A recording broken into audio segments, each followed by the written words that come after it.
Hello tout le monde, on se retrouve aujourd'hui pour le Shop My Stash de la semaine. Comme d'habitude, on fait un petit récap de tout ce que j'ai utilisé et ensuite on passe à la petite sélection de la semaine prochaine. So, let's go!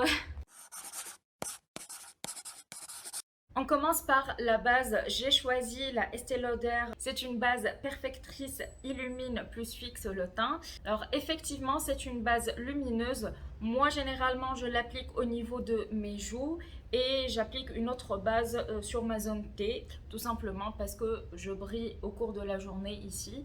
Quand vous l'appliquez, vous sentez qu'il y a des particules lumineuses qui se déposent sur la peau et il y a comme une sensation d'accrochage, si je puis dire.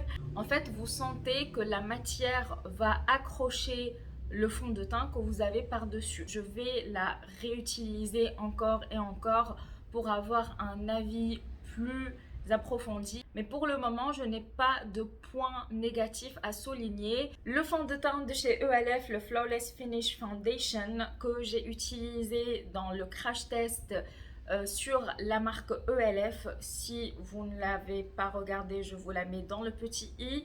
Et sinon, je vais vous donner mon avis final à propos de ce produit. Je l'aime bien, sincèrement.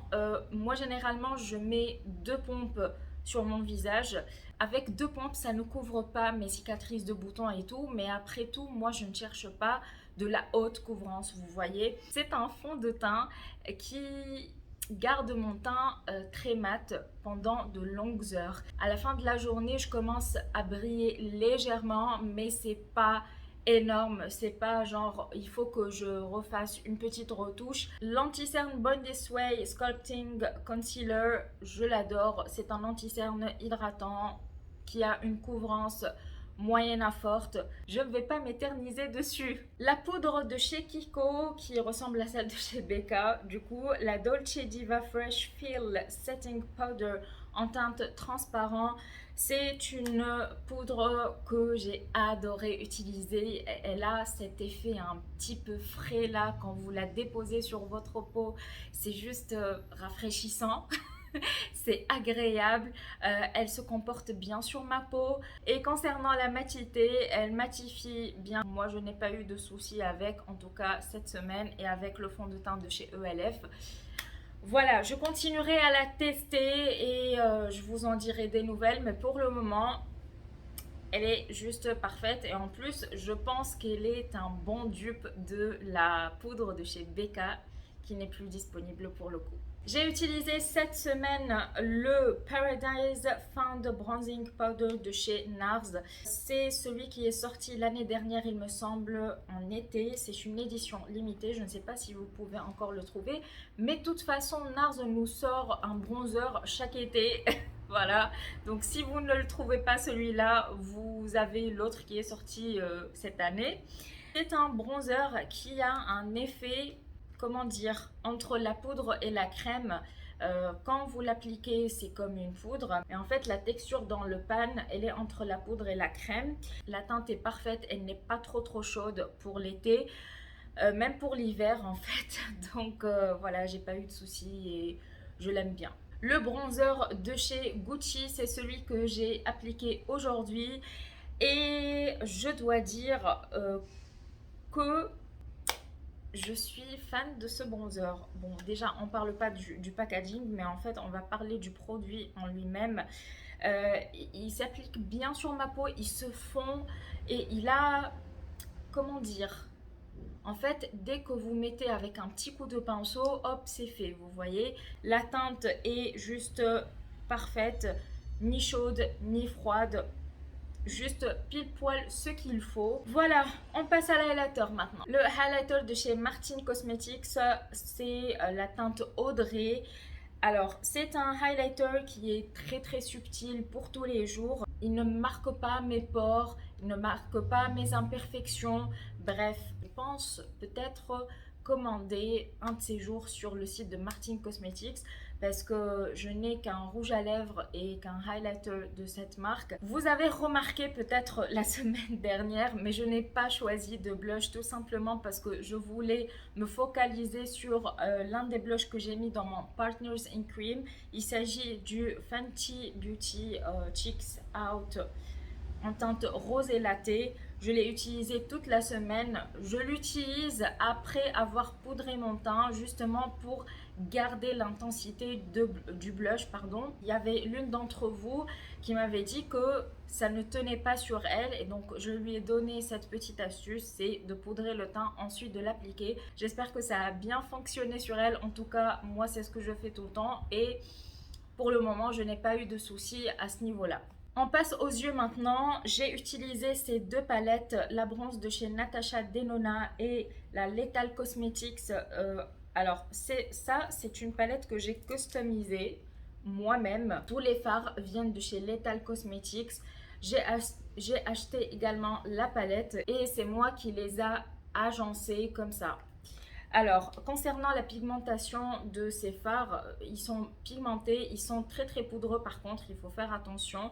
Ce ne sont pas les meilleurs fards que j'ai pu tester, sincèrement. Je m'attendais à un petit peu plus de la part de Lethal Cosmetics. J'en ai entendu pas mal parler de cette marque et finalement, quand j'ai trempé mes pinceaux dans cette palette, je me suis dit bon ok, c'est bien. Même c'est pigmenté, hein, on n'a rien à reprocher à ces fards. Mais je m'attendais à un petit quelque chose, vous voyez. Mais bon, c'est pas mal quand même, hein. J'ai réalisé pas mal de looks qui étaient sublimes, donc je ne suis pas déçue finalement. Ensuite, la palette de chez Natasha Denona, je vous en ai parlé dans ma dernière vidéo de la sélection d'automne. Je vous la mets dans le petit i. Je n'ai rien à dire, j'ai fait des looks assez légers avec, surtout quand je n'avais pas le temps ou l'énergie de rester 1000 ans à estomper, à faire un maquillage hyper chargé comme aujourd'hui par exemple. Pour moi, cette semaine, je l'ai utilisé comme palette de flemme.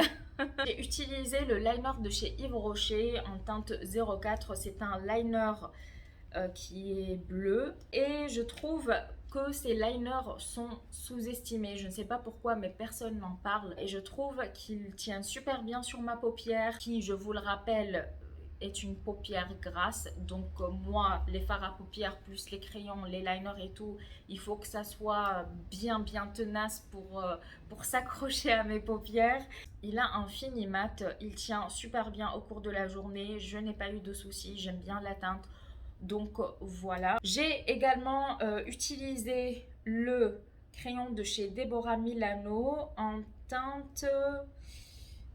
C'est toujours difficile de trouver la teinte avec ces crayons-là. Bon, je suis désolée, j'ai pas trouvé la teinte, mais c'est un kaki irisé qui est waterproof.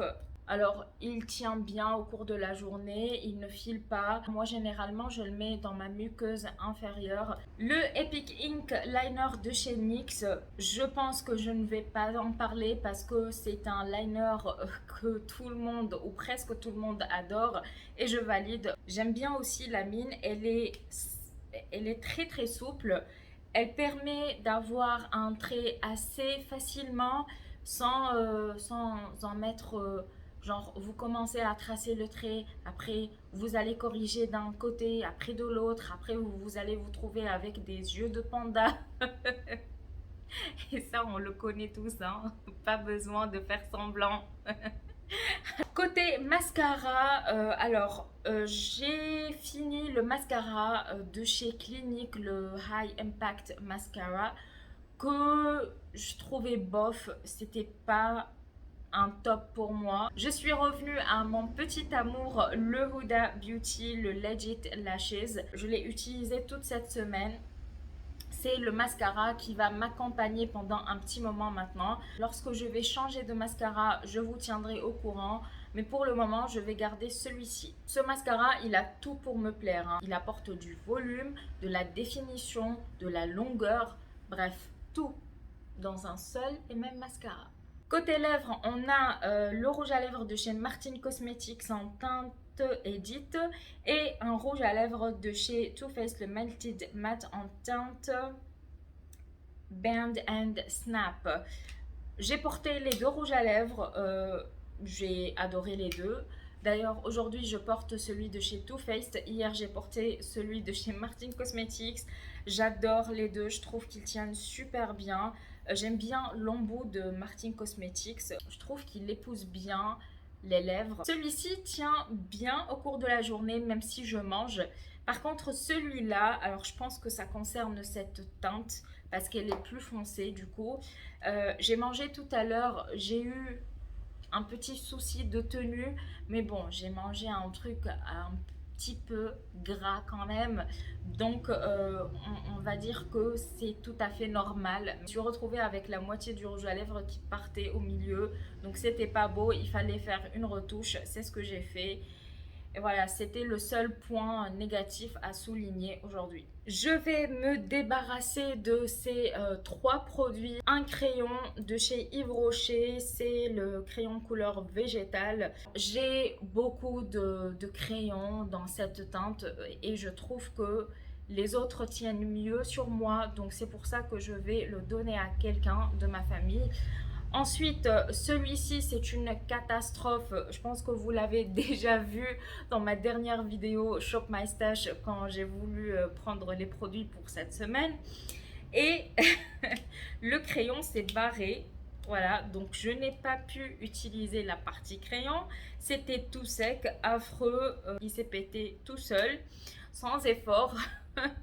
J'ai utilisé aujourd'hui la mine du liner et en fait c'est juste pas possible, en fait c'est tout sec. Voilà, je secoue, j'arrête pas de secouer, c'est tout sec, c'est horrible, ça ne marque pas. J'ai essayé de secouer pas mal de fois, bref, ça fonctionne pas, donc ça va directement à la poubelle. Et je ne l'ai pas acheté, en fait, je l'ai eu en cadeau gold et heureusement. Et le troisième produit, c'est un liner de chez Kiko, le Super Color Waterproof Eyeliner. Je vous ai dit que ce liner ne marquait pas super bien sur ma paupière, très transparent par rapport à ce que je cherche dans un liner, et je pense que je vais le donner à l'un de mes proches. Il est transparent avec des particules de paillettes dorées et c'est pas ce que je cherche. C'est très très subtil, même pour tous les jours. Si quelqu'un veut faire un léger trait de liner ou même en mettre un petit peu sur la paupière, ça va, c'est très léger, subtil, etc. Mais pas pour moi. Voilà le petit topo de la semaine. Et je vous laisse avec ma petite sélection pour la semaine prochaine. Ciao, ciao! Ok, c'est parti. On commence par les fonds de teint. Et aujourd'hui, je pense que je vais prendre le Born This Way de chez Too Faced. C'est la nouvelle version en fait. Ça fait un petit moment que je ne l'ai pas utilisé et sincèrement, je ne me rappelle pas du tout de son rendu sur ma peau. Donc, je vais le ressortir cette semaine. L'anti-cerne maintenant. Je vais ressortir le Colourpop, le Pretty Fresh en teinte Medium 90W. Le mascara, je vous ai dit que j'allais utiliser le Legit Lashes de chez Huda Beauty. Donc ça sera celui qui va m'accompagner pendant des semaines et des semaines. Côté poudre maintenant, je vous ai fait le crash test avec la poudre de chez Kimchi Chic. Mais en fait, depuis, je n'ai pas pu la retester et avoir un avis un petit peu plus approfondi. Donc, ce que je vais faire, c'est que je vais l'utiliser cette semaine avec le fond de teint Born This Way et je vais voir ce que ça donne sur moi. Tac, alors, le bronzer, celui-ci, depuis l'été, je ne l'ai pas utilisé. C'est celui de chez Charlotte Tilbury. La teinte m'a l'air pas mal. C'est un peu chaud. Je choisis celui-ci pour cette semaine puisque en tout et pour tout, je ne l'ai utilisé que 2-3 fois. Le blush maintenant. Alors là, on a des highlighters, blush et bronzer. Ce blush-ci, je vais faire une petite pause dessus. Je vous parle de celui de chez Deborah que j'ai utilisé pendant 5 ans maintenant. Par contre, je n'ai pas eu l'occasion de tester celui de chez Kiko. C'est dans la gamme Lost in Amalfi. C'est le Baked Blush en teinte 01 First Sunrise. C'est un corail orangé, super beau. Et il est irisé. C'est toujours la même texture, hein, très lumineuse, légère, baked. On n'a pas choisi de base et je vais partir sur la... Je vais partir sur la Primed and Poreless de chez Too Faced qui est pas mal du tout. Donc je vais la combiner avec le fond de teint Born This Way et on verra ce que ça donne. Le highlighter. Hop, on ouvre. Alors comme vous voyez, c'est le tiroir consacré principalement à BK, sauf celui-ci qui est un produit Illamasqua. Mais du coup, je vais choisir un highlighter de cette marque aujourd'hui. Alors, ça c'est le bronzer. Et tous les packagings se ressemblent en fait, donc il faut bien que je les ouvre tous. Celui-ci, c'est un highlighter en teinte rose gold. Voilà comment ça se présente. C'est beau. Ensuite, ouais, celui-ci aussi. Il m'a l'air pas mal. C'est la teinte Own Your Light.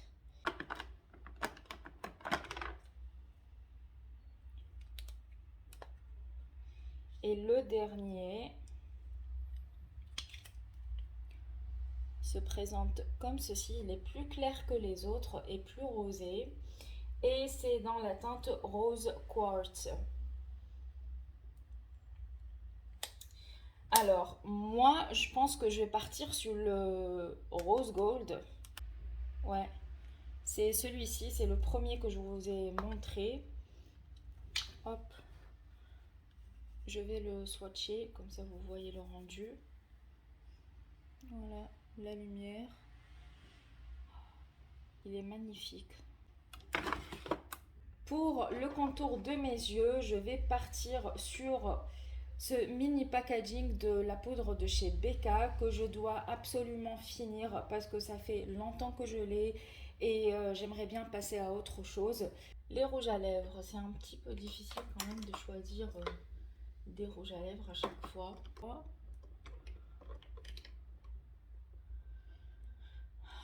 Celui-ci a l'air pas mal. C'est celui de chez Sephora. Waouh, j'adore la teinte. C'est un marronné qui a un léger sous-ton rosé. Je sais pas si vous le voyez à la caméra, mais en fait, il est un tout petit peu rosé et plus marronné dans la vie. C'est décidé, je le mets dans le Shop My Stash. On va pas prendre d'autres rouges à lèvres puisque je vais utiliser également les rouges à lèvres que j'ai dans mon Partners in Cream. On passe maintenant à l'autre partie pour les crayons et les liners. Tac, alors on commence par les liners. Il n'y a pas 36 000 options.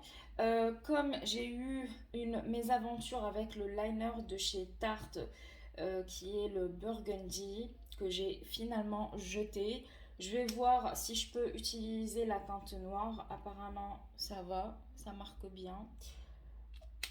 On regarde de l'autre côté, on sait jamais. Bon, ben, le côté... ouais, non, non, non, non, c'est pas possible. J'ai jamais vu un crayon aussi sec. Attendez, je vais vous montrer le résultat de plus près. Mais regardez-moi ça. C'est tout sec, c'est affreux. Bon, je vais quand même utiliser le côté liner, histoire de le rentabiliser un peu. Ensuite, je prends également le crayon de chez Marc Jacobs en teinte... C'est quoi la teinte déjà? Wave Length. Magnifique. Voilà la teinte. Cette semaine, je ne vais prendre que 2 produits, liner et crayon. En plus, quand on est dans le rush, on prend tout ce qu'on a sous la main. Et je ne veux pas avoir 36 000 options devant moi, sinon je risque de perdre du temps. La partie la plus dure, selon moi, toujours le choix des palettes. Aujourd'hui, je pense partir sur une palette que je n'ai pas pu tester. Par exemple, la palette de chez Otrera Beauty qui est juste là. Je ne l'ai pas encore testée et il faut que je la teste. Hop, on va la mettre dans le Shop My Stash et comme ça, je vous ferai peut-être un Get Ready With Me avec quelques nouveaux produits et j'intégrerai cette palette. Hop. Je vais partir sur la New Nude de chez Huda Beauty que je n'ai pas utilisée depuis longtemps et j'adore cette palette. Franchement, je trouve que les textures sont hyper buttery. Vous voyez surtout les lumineux. Ils sont magnifiques. Voilà. Donc, elle sera dans le Shop My Stash. Ensuite, côté palette pour le teint, je pars sur la Chocolate Orange de chez BH Cosmetics. On a 4 teintes de blush. Comme ça, j'ai l'embarras du choix cette semaine avec le blush de chez Kiko.